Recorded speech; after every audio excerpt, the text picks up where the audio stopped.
నీ చరితంబుల ఉపకారములే భువిలో భాగ్యము నాకు. నీ కరుణంబుల వరములలోన నడిపే దేవుడ నీవు.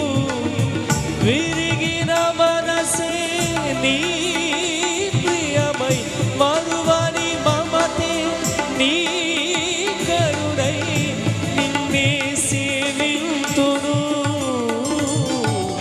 ఒక పది తలచిన యేసుని ప్రేమ అమృతం కదా. వినయము కలిగి వెదకిన